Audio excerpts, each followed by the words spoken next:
तो दबकत दबकत तिच्याजवळ जाऊ लागला. चिराग तिच्याजवळ पोहोचला. नीलाक्षी अजूनही तशीच मान खाली घालून जिन्यावर बसली होती. त्याने हलकेच तिला हात लावला. त्या सरशी तिने त्याचा हात झिडकारून टाकला.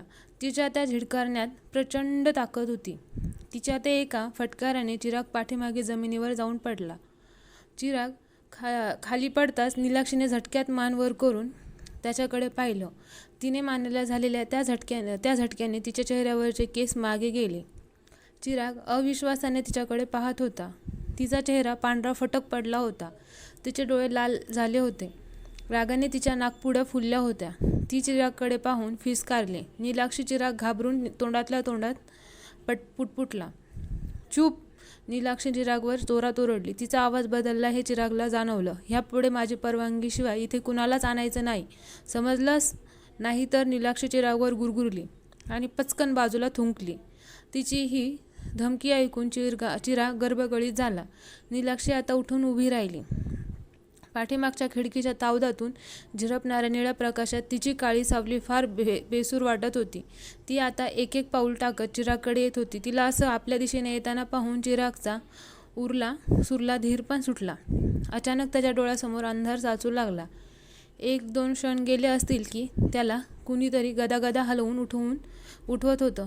अहो, असे काय जमिनीवर पडलाय? काय झालंय तुम्हाला? डोळे उघडा बघू. चिरागने हळूहळू डोळे उघडले. त्याने बाजूला पाहिलं तर नीलाक्षी त्याची विचारपूस करत होती. तो घाबरून तिच्यापासून दूर झाला. त्याला आपल्याला असं घाबरलेलं पाहून नीलाक्षी गोंधळली. अहो, असं काय करताय? मला खूप भीती वाटते, असं बोलून नीलाक्षी घाबरून रडायला लागली. चिराग थोडा सावरला होता. तिला असं रडताना पाहून चिरागला कसं तरी झालं. तो तिच्या जवळ गेला. ती हलकेच त्याच्या कुशीत शिरली. चिरागला हे सगळं त्याच्या बाबतीत काय चाललंय हे काही समजत नव्हतं. आताची नीलाक्षी खरी मानायची की मगासची? विचार करून करून चिरागला आता वेळ लागायची पाळी आली होती. संध्याकाळच्या त्या प्रसंगानंतर चिराग नीलाक्षीपासून थोडा अंतर ठेवूनच राहत होता. पण तिचा घरातला वावर अगदी सहज होता. तिच्यासाठी जणू काही घडलंच नव्हतं. तिने जेवणाची ताट वाढायला घेतली. काय हो, तुमचे ऑफिसचे मित्र असेच कसे गेले? जेवायलाही थांबले नाहीत? नीलाक्षीने चिरागला जेवण वाढता वाढता विचारलं. अगं, त्यांना लांब जायचं होतं ना, म्हणून नाही जेवले ते. चिरागने नीलाक्षीच्या नजरेला नजर न मिळवता कसंबसं उत्तर दिलं. चिराग शांतपणे जेवत होता. खरं सांगायचं तर तो जेवण गाळ्याखाली ढकलत होता. त्याने जेमतेम 2 चपात्या खाल्ल्या असतील की तो मला बस झालं, एवढं बोलून आपल्या ताटावरून उठला आणि वर आपल्या खोलीत निघून गेला. चिरागला अशा भरल्या ताटावरून उठून जाताना पाहून नीलाक्षीला नवल वाटत होतं. कारण असं आजवर कधीच झालं नव्हतं. तिचंही आता जेवणात लक्ष लागेना. खालचं सगळं भराभर आवरून नीलाक्षी लगबगीने वर आली. तिनं पाहिलं की चिराग डोक्यावर हात ठेवून झोपला होता. ती त्याच्याजवळ जाऊन बसली. चिराग अजून झोपला नसल्याचं तिला जाणवलं होतं. तिने हलकेच त्याच्या डोक्यावरचा हात बाजूला केला आणि आपल्या हाताने त्याचं डोकं चेपू लागली. काही होतंय का? तिने काळजीने त्याला विचारलं. नाही, काही नाही, चिराग म्हणाला. नीलाक्षीला आपल्याजवळ बसून आपली काळजी घेताना पाहून आपल्याला खरंच भास होत आहेत का? पण मग नेमके आपल्यालाच का होत आहेत? आणि नेमके नीलाक्षीबाबतीच का? ही कुठल्या अशुभाची चाहूल तर नाही ना? असेल ना? 1-2 बरेचसे विचार चिरागच्या डोक्यात काहूर उठवत होते. विचार करून करून त्याचा मेंदू क्षिणला होता. त्याला आता विश्रांतीची सक्त गरज होती आणि त्यात नीलाक्षीच्या हातच्या नाजूक स्पर्शाने तो सुखावला होता. हळूहळू चिराग निद्रेच्या अधीन झाला. त्याही रात्री चिराग अचानक कशाने तरी जागा झाला. त्यानं पाहिलं तर नीलाक्षी जागेवर नव्हती. त्याने पुढच्या क्षणी खिडकीत पाहिलं तर ती खिडकीतही नव्हती. तो पटकन अंथरुणातून बाहेर आला. टॉयलेटचा दरवाजाही उघडाच होता. नीलाक्षी तिथेही नव्हती. तो खाली आला. खाली हॉलमध्ये भयान शांतता पसरली होती. जिन्यावरच्या खिडकीतून बाहेरच्या चंद्राचा निळा अंधार आतमध्ये साचून राहिला होता. त्याने हॉलवर एक नजर फिरवली आणि तो जागीच थिजला. त्याने पाहिलं की नीलाक्षी खाली घरात एकटीच फिरत होती आणि फिरताना घरातल्या भिंतीवरून हात फिरवत होती. घरातली प्रत्येक गोष्ट हाताने चाचपून बघत होती. जणू काही आज बऱ्याच दिवसांनी ती या घरात आली होती. चिराग तिच्या मागूनच फिरत होता. ती नक्की काय करते हे पाहत त्याने तिला 1-2दा हाकही मारली, पण तिला त्याचा हासभासच झाला नव्हता. नीलाक्षी पूर्ण घरभर फिरून वर बेडरूमच्या दिशेने गेली. चिराग नीलाक्षीच्या अशा विचित्र वागण्याने सरबरला होता. तोही पुढच्या क्षणाला लगेचच तिच्या मागून वर गेला. तो वर बेडरूममध्ये पोहोचला आणि त्याने पाहिलं की नीलाक्षी आता तिच्या जागेवर झोपली होती, अगदी शांत. त्याने तिला हलकेच हलवून पाहिलं, पण ती गाढ झोपली होती. चिराग गोंधळला, कारण आत्ताच काही वेळापूर्वी त्याने तिला खाली घरभर फिरताना पाहिलं होतं आणि आता ती इथे अशी गाढ झोपली होती. त्याला काही कळतच नव्हतं. चिरागही आता गुपचूप नीलाक्षीकडे पाठ करून झोपायच्या तयारीला लागला. चिराग मगाचच्या गोष्टीचा विचार करीत झोपेच्या अधीन होतच होता की इतक्यात त्याला पाठीमागून खुदकन हसल्याचा आवाज आला. तो झटक्यात मागे वळला. त्याने पटकन उठून नीलाक्षीकडे पाहिलं, पण ती तर गाढ झोपली होती. तो आता नीलाक्षीकडे तोंड करून झोपला. मध्येच एक दोनदा उठून त्याने नीलाक्षी खरंच झोपली असल्याची पुन्हा एकदा खात्री करून घेतली. हळूहळू त्याचे डोळे जडावू लागले आणि चिराग झोपी गेला. तसे नीलाक्षीने डोळे उघडले आणि ती चिरागकडे पाहू लागली. तिच्या चेहऱ्यावर आता कुत्सित हास्य पसरले होते आणि बाहेरच्या गुलमोहराची सळसळ प्रचंड वाढली होती. सकाळी चिराग तयार होऊन खाली आला. नीलाक्षी किचनमध्ये नेहमीप्रमाणे त्याच्या नाश्त्याच्या तयारीत गुंतली होती. तो तिच्याकडे गेला. तिच्याशी काल रात्रीबद्दल कसं बोलावं ह्या विचारात चिराग असतानाच आता कशी आहे तब्येत? रात्री झोप झाली ना व्यवस्थित? नीलाक्षीने त्याला विचारलं. काल रात्रीचा विषय निघताच चिरागच्या घशाला कोरड पडली. एक औंढा गिळत तो नीलाक्षीला म्हणाला, नीलाक्षी, मला ना तुला काहीतरी सांगायचंय. सांगा ना. परवानगी कसली घेताय? नीलाक्षी हसून त्याला म्हणाली, आपण इथून जाऊया का? मला ना इथे ह्या घरात बरोबर नाही वाटत. चिराग हे बोलून नीलाक्षीकडे पाहू लागला. असं अचानक आपला नवरा घर सोडायच्या का गोष्टी करतो हे नीलाक्षीला समजतच नव्हतं. ती काही विचारणार इतक्यात चिरागने तिला ह्या घरात येणारे अनुभव सांगायला सुरुवात केली. सांगता त्याला त्याच्या भावना अनावर होऊ लागल्या. तो मान खाली घालून रडायला लागला. एकदा सांगितलं ना, ह्या घरातून मी कुठेही जाणार नाही म्हणून. चिरागने चमकून नीलाक्षीकडे पाहिलं तर ती एकटक त्याच्याकडे पाहत होती. तिचे डोळे रागाने लाल झाले होते. त्यात जणू रक्त उतरलं होतं. तिच्या त्या नजरेने चिराग सर्द झाला. तो तिच्यापासून लगेचच दूर झाला. त्याने आपले डोळे पुसले आणि त्याने पुन्हा तिच्याकडे पाहिलं. अहो, सांगताय ना? नीलाक्षीने त्याला विचारलं. तिचा आवाज आता नॉर्मल झाला होता. काय? चिरागने घाबरून तिलाच विचारलं. अहो, काहीतरी बोलायचंय असं म्हणत होतात ना? नीलाक्षीने चिरागला असं गडबडलेलं पाहून त्याला विचारलं. नाही, काही नाही, नंतर सांगतो असं म्हणून चिरागने आपली बॅग उचलली आणि तो घराबाहेर पडला. हल्ली ह्या माणसाला काय झाले काही कळतच नाही. चिरागच्या पाठमोऱ्या आकृतीकडे पाहत नीलाक्षी स्वतःशीच म्हणाली. इकडे चिराग घराबाहेर पडला खरा, पण त्याला हे सगळं विचित्र वाटत होतं. हे सगळं काहीतरी वेगळं आहे. नीलाक्षी बदलली आहे हे त्याला जाणवलं होतं आणि हे सगळं ह्या घरात आल्यापासूनच घडत होतं. बरोबर, ह्या घराचाच ह्या साऱ्या गोष्टींशी काहीतरी संबंध असला पाहिजे. मनाशी काहीतरी ठरवून चिराग तडक निघाला. तो आज ऑफिसला न जाता पुन्हा त्या एजंटकडे गेला. चिरागने त्याला आडून त्या घराबद्दल विचारले, पण त्याला त्या घराबद्दल जास्त काही माहिती नव्हती. तिथून त्याने त्या करमरकरांचा पत्ता मिळवला. पत्ता भांडूपचा होता. चिराग शोधत त्या एजंटने दिलेल्या पत्त्यावर पोहोचला, पण दाराला कुलूप होतं. कुलूप पाहून चिराग वैतागला. त्याने बाजूला पाहिलं. अरुंधती सरनाईक. त्याने हातातल्या घड्याळात पाहिलं तर दुपारचे 2:30 वाजले होते. आता अशा अवेळी ह्या घरची कडी वाजवायची की नाही ह्या द्विधा मनस्थितीत चिराग होता, पण तो असाच रिकाम्या हाती परत जाऊ शकत नव्हता. अखेर त्याने कडी वाजवलीच. 2 मिनिटांनंतर एक पन्नाशीच्या स्त्रीने दरवाजा उघडला. कोण पाहिजे? त्या बाईने चिरागकडे त्रासिक चेहऱ्याने विचारलं. ते मला तुमच्या शेजारी राहतात त्या करमरकरांना भेटायचं होतं. कुठे बाहेर गेले आहेत का ते? चिराग अवघडत बोलत होता. ते आता इथे नाही राहत. ते आता अमेरिकेला असतात. त्या बाईने संशयाने चिरागकडे पाहिलं आणि सांगितलं. हे ऐकून चिराग हताश झाला. त्याच्या चेहऱ्यावरची निराशा स्पष्ट वाचता येत होती. तुमचं काही काम होतं का? चिरागचा पडलेला चेहरा पाहून त्या बाईने त्याला विचारलं. हो, मला अनंत करमरकरांना भेटायचं होतं. मला त्यांना भेटणं फार गरजेचं आहे. तुमच्याकडे त्यांचा काही कॉन्टॅक्ट आहे का? चिरागने अस्वस्थपणे त्या बाईला विचारलं. अनंत करमरकरांचं नाव ऐकताच ती बाई दचकली. अनंत करमरकर? पण ते तर वेड्यांच्या हॉस्पिटलात आहेत. त्यांची बायको वारल्यापासून त्यांच्या डोक्यावर परिणाम झालाय. पण तसंही तुम्ही त्यांना भेटू शकत नाही, कारण त्यांच्यावर त्यांच्या बायकोच्या खुनाचा आरोप आहे. खुनाचा आरोप? चिरागला हे ऐकून धक्काच बसला. हो ना, आम्हालाही सुरुवातीला खरंच वाटलं नव्हतं. चांगली होती दोघं नवरा बायको. ते बदलापूरला की कुठे राहायला गेले होते. तिथे काय बिनसलं दोघांचं काही माहीत नाही. त्यांना तिथे जाऊन महिनाही उलटला नसेल जेव्हा ही खबर आली की अनंताने अनुजाचा खून केला म्हणून. पोलिसांना तो जागेवरच सापडला होता हत्यारासकट. चिराग हे ऐकून गोंधळला. त्याला काही सुचतच नव्हतं. त्याने त्या शिरवतवले बाईकडून त्या इस्पितळाचा पत्ता घेतला आणि तडक तिथे निघाला. त्याला आता अनंत करमरकरांना भेटणं अत्यावश्यक झालं होतं. इस्पितळात चिरागला अनंत करमरकरांना भेटायला सक्त मनाई करण्यात आली होती.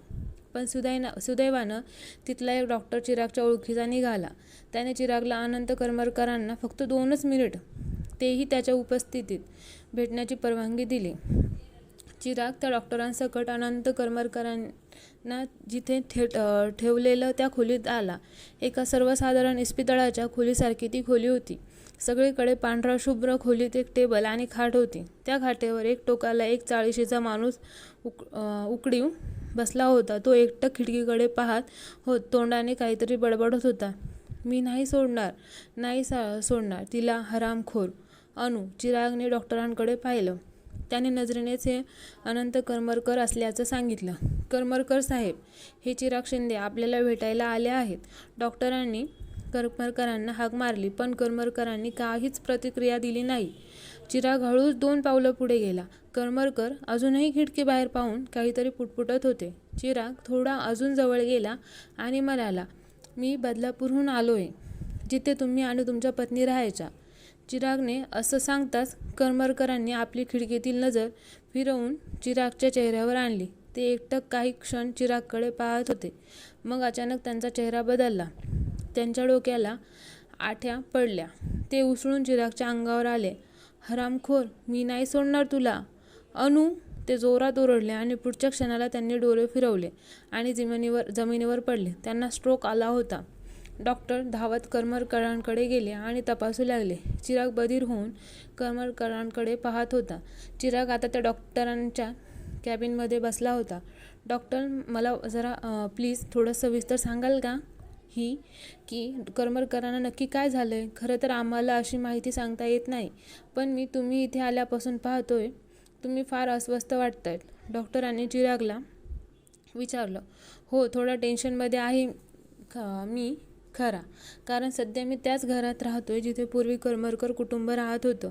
त्यामुळे प्लीज मला सांगता का? चिराग डॉक्टरांना विनवणी करीत म्हणाला. डॉक्टरांनी एकवार चिरागकडे पाहिलं. त्याच्या डोळ्यातली आजर्व पाहून त्यांनी कसं तरी झाले. 1-2 क्षण विचार करून त्यांनी करमरकरांची फाईल बाहेर काढली. ही घ्या करमरकरांची फाईल. ह्यात त्यांच्याबद्दलची सगळी माहिती मिळेल. त्या फाईलमध्ये बरेच पेपर्स, केस हिस्ट्री, कात्रण वगैरे होते. चिराग ते पेपर चाळत होता. त्यात पोलिसांच्या पंचनाम्याचीही एक कॉपी होती. एक पेपरचं कात्रण होतं. दिनांक 24 सप्टेंबर, बदलापूर. अनुजा करमरकर, 24. या विवाहितेचा तिच्या राहत्या घरात मृत्यू. तिच्या पतीने तिला केला निर्घृण हत्या. हे वाचून चिराग सटपटला. पोलिसांच्या पंचनाम्यानुसार अनुजाचा खून डोक्यात लोखंडी सळईचा जोरदार प्रहार करून झाला होता. घटनास्थळी अनंत करमरकर त्या लोखंडी सळईसोबत सापडला होता. त्या सळईवर त्याच्या बोटांचे ठसे सापडले होते. पोलिसांनी त्याला ताब्यात घेतलाय. तेव्हा तो अनुजाच्या डेड बॉडीकडे पाहून तिची माफी मागत होता. पोलीस स्टेशनमध्ये अनंत करमरकर जो घुम्यासारखा गप्प होता तो कोर्टात शिक्षा सुनवेपर्यंत शांतच होता. तुरुंगात त्याला वेड्याचे झटके यायचे. पत्नीच्या खुनाचा त्याच्या डोक्यावर परिणाम झाला होता. डॉक्टरांच्या मते अनंत करमरकरला ह्या सगळ्या गोष्टीचा फार धक्का बसला होता. पण चिरागला मात्र या सगळ्या गोष्टीत वेगळा संशय येत होता. घरी आल्यापासून चिराग फार अस्वस्थ होता. तो नीलाक्षीच्या हालचालीवर लक्ष ठेवून होता. पण नीलाक्षी आज कामालीची शांत होती. त्याने तिच्याशी 1-2दा बोलायचा प्रयत्न केला पण तिने हुंकाराव्यतिरिक्त काहीच प्रतिक्रिया दिली नाही. तिने चिरागला जेवायला वाढलं. त्याची खरं तर जेवायची इच्छा नव्हती, पण तो नीलाक्षीचा विचार करून जेवायला बसला. तो मान खाली घालून निमूटपणे जेवत होता. मध्येच त्याने नजर वर केली तर त्याला जाणवलं की नीलाक्षी त्याच्या अगदी जवळ उभी राहून त्याच्याकडे टक लावून पाहत होती. नीलाक्षीला आपल्या इतक्या जवळ उभं असलेलं पाहून चिराग केवढ्याने तरी दचकला. इतका की तो जवळ ओरडलाच. त्याच हरशी घाबरून नीलाक्षीच्या हातातून ग्लास खाली पडला. अहो, असं काय करताय? पाणी आणलं होतं. तुमच्यासाठी. खाली जमिनीवर पडलेला पाण्याचा ग्लास बघूनही चिरागला विश्वास बसत नव्हता. तो घाबरून एकदा त्या ग्लासाकडे तर एकदा नीलाक्षीकडे पाहत होता. अचानक तो ताटावरून उठला आणि आपल्या बेडरूमच्या दिशेने निघून गेला. चिरागला असं ताटावरून उठून गेलेलं पाहून नीलाक्षीला कसं तरी झालं. तिने ठरवलं की चिरागशी आता ह्या बाबतीत बोलायलाच हवं. तीही मग चिरागच्या मागोमागवर बेडरूमच्या दिशेने निघाली. चिराग बेडरूममध्ये अस्वस्थपणे येरझाऱ्या घालत होता. त्याला राहून राहून हॉस्पिटलमध्ये पाहिलेल्या करमरकरांच्या त्या क्लिप्स आठवत होत्या. ते अगदी तेच सांगत होते जे सध्या चिराग ह्या घरात अनुभवत होता. ह्या घरांचं दडपण, अंगणातला गुलमोहर आणि त्याला होणारे भास. तेवढ्यात त्याला त्याच्या पाठीमागे काही हालचाल जाणवली. त्याने पाहिलं तर नीलाक्षी दारात उभी होती. नीलाक्षीला खोलीत आलेलं पाहता तो खाली जाऊ लागला. तसा तिने दरवाजा अडवला. तुमचं काही झाले का? नाही, काही नाही, चिराग अडखळत म्हणाला. मग तुम्हालाही मी आता नकोशी झाली आहे का? असं काहीच नाही आहे. चिराग अजूनही मान खाली घालूनच बोलत होता. मग मी गेल्या काही दिवसांपासून पाहते तुम्ही असं का वागताय माझ्याशी? नीलाक्षीचा आवाज आता कातर झाला होता. चिरागला राहावलं नाही. त्याने मान वर करून नीलाक्षीकडे पाहिलं. तिच्या पाणीदार डोळ्यातले अश्रू त्याला खोलवर कुठेतरी टोचले. माझं काही चुकत असेल तर मला सांगा तसं. मी सुधारेल स्वतःला. पण प्लीज माझ्याशी असं वागू नका. मला तुमच्याशिवाय दुसरं कोणी आहे? मी नाही जगू शकत तुमच्याशिवाय. नीलाक्षी चिरागचे हात हातात घेऊन रडू लागली. तिला असं रडताना पाहून चिरागला कसलंसं झालं. त्याने पटकन तिला कुशीत घेतली आणि तिच्या पाठीवर हात फिरवून तिचं सांत्वन करू लागला. नीलाक्षी अजूनही त्याच्या कुशीत मुसमुसत होती. त्याच क्षणी चिरागने ठरवलं की हे घर आता आपल्याला सोडायलाच हवं. मध्यरात्र उलटून गेली होती. सगळा आसमंत निद्रेच्या अधीन गेला होता. सगळीकडे आलबेल आहे असं वाटत असतानाच अचानक चिराग झटक्यात उठला. तो फार घाबरला होता. त्याला घाम फुटला होता. त्याला विचित्र स्वप्न पडलं होतं की नीलाक्षी त्याच्यापासून दूर जात होती. किंबहुना कुणीतरी तिला दूर नेत होतं. तो तिला अडवायचा फार प्रयत्न करत होता. तो तिच्या मागे पळत होता. पण तो तिच्यापर्यंत पोहोचूच शकत नव्हता आणि नीलाक्षी आता चिरागच्या नजरेसमोर धुसर होत होती. त्याचं धक्क्याने तो झोपेतून खाडकन जागा झाला होता. त्याने घाबरून शेजारी पाहिलं तर नीलाक्षी पाठमोरी झोपली होती. त्याला हायसं वाटलं. तो बेडलगतच्या टेबलावर ठेवलेल्या तांब्यातलं पाणी प्यायला. आज आजूबाजूच्या कमालीची शांतता होती. इतकी की पाणी पिताना त्याच्या औंढ्याचा केवढ्याने तरी आवाज होत होता. आणि पिऊन चिराग थोडं शांत झाला. पण तरी त्याच्या अस्वस्थपणा काही कमी झाला नव्हता. एका प्रकारची विचित्र हुरहुर त्याच्या जीवाला जाणवत होती. का आज हे स्वप्न आपल्याला पडलं असेल? बहुतेक हल्ली जे काही चालले त्याच्याच विचारांमुळे हा प्रकार घडला असणार. असा विचार करून तो पुन्हा झोपायच्या तयारीला लागला. तो डोळे मिटून झोपेची वाट पाहत होता की अचानक एका आवाजाने त्याचं लक्ष वेधलं. वेगळाच आवाज होता तो. जणू वाटत होतं की कुणीतरी जोरदार श्वास घेतंय. त्याने हळूच त्या आवाजाच्या दिशेने पाहिलं आणि त्याची बोबडीच वळाली. भीतीने त्याचं हृदय बंद पडायचंच फक्त बाकी राहिलं होतं. त्यानं पाहिलं की नीलाक्षी वर छताला चिकटलेली होती आणि तिथून ती चिरागकडे एकटक पाहत होती. तिचा ऊर धपापत होता. तिच्या श्वासांचा जोरजोरात आवाज येत होता ज्यामुळे चिरागने वर पाहिलं होतं. त्याने घाबरून लगेच त्याच्या शेजारी बेडवर पाहिलं तर नीलाक्षी त्याच्या जागेवर नव्हती. चिरागने पुन्हा वर पाहिलं. नीलाक्षी अजूनही त्याच्यावरच नजर रोखून होती. तिच्या चेहऱ्यावर त्याला आता विखारी हास्य पसरलं होतं. तो घाबरून खाली पळाला. खाली हॉलमध्ये अंधार होता. किचनमध्ये जळत असलेल्या दिव्याचाच काय तो उजेड होता. चिराग पळत पळत हॉलच्या दरवाजापाशी गेला. त्याने कडी काढली आणि त्याने दार उघडण्यासाठी हँडल खेचलं. पण हाय राम, दरवाजा उघडेच ना. त्याने पुन्हा जोर लावला पण उपयोग शून्य. असं वाटत होतं की कुणीतरी दार बाहेरून गच्च पकडून ठेवले. इतक्यात त्याला जाणवले की जिन्यावरून कुणीतरी खाली येत होतं. त्याने मागे वळून पाहिलं असता पाठीमागे नीलाक्षी जिना उतरत होती. ती मान खाली घालून पाय घासून चालत होती. रात्रीच्या शांततेत तो तिच्या पावलांचा आवाज अंगावर शहारे उठवत होता. ती आता शेवटच्या पायरीवर येऊन थांबली. तिने मान वर करून चिरागकडे पाहिलं. तिचा तो अवतार पाहून चिराग हादरलाच होता. तिचे कपडे अस्ताव्यस्त झाले होते. तिच्या चेहऱ्यावरचे तिचे केस पसरले होते. पण तिच्या केसाआडून तिची नजर आपल्यावरच रोखलेली आहे चिरागला जाणवलेलं. 2 क्षणासाठी त्याला असं वाटत होते की हे त्याचं स्वप्न असंच असावं. पण पुढच्या क्षणाला नीलाक्षीने फोडलेल्या किंचाळीने त्याचा हा भ्रम दूर केला. तिच्या ह्या कर्कश किंचाळीने त्याच्या अंगावर काटा उभा राहिला. तिने मानेला झटका देऊन आपले केस मागे घेतले. तिचा तो पांढरा फटक चेहरा फार बेसूर दिसत होता. तिचे लाल डोळे त्याच्या आरपार वेध घेत होते. तिच्या चेहऱ्यावर एक खुनशी हास्य पसरलं होतं. ती आता एक एक पाऊल ओढत चिरागच्या जवळ येऊ लागली. तिला आपल्या जवळ येताना पाहून चिराग घाबरून ओरडू लागला. दार उघडण्यासाठी दारावर लाथा मारू लागला, पण त्याचा काही उपयोग नव्हता. ती अगदी त्याच्यापासून हाताच्या अंतरावर उभी होती. चिराग दाराला अगदी टेकून उभा होता. चिराग खूप घाबरला होता. अचानक त्याला त्याच्या आईने सांगितलेली गोष्ट आठवली. जेव्हा त्याला वाटेल की तो संकटात आहे, त्यावेळेस मारुती स्तोत्राचे पठण करावे. त्याने संकटांना सामोरे जायची ताकद येते.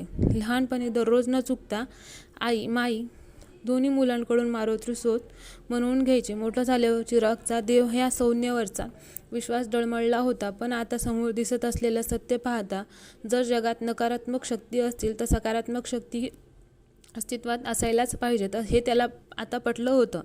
त्याने माईने सांगितलेला पर्याय अवलंबायचं ठरवलं. तसाही या परिस्थितीत त्याच्याकडे दुसरा काही मार्गही नव्हता. नीलाक्षी आता त्याच्या अजून जवळ आली होती, इतकी की तिचे उच्छ्वास त्याच्या मानेवर जाणवत होते. चिरागने तिच्याकडे पाहून हात जोडले. ती छन्नीपणे त्याच्याकडे पाहून हसली. ती आता त्याच्या अजून जवळ येणार. कथेचा नेक्स्ट पार्ट लवकरच येईल. त्यासाठी आपल्या चॅनलला सबस्क्राईब करा आणि या कथेला लाईक करा आणि कमेंट करा आणि अशाच नवीन नवीन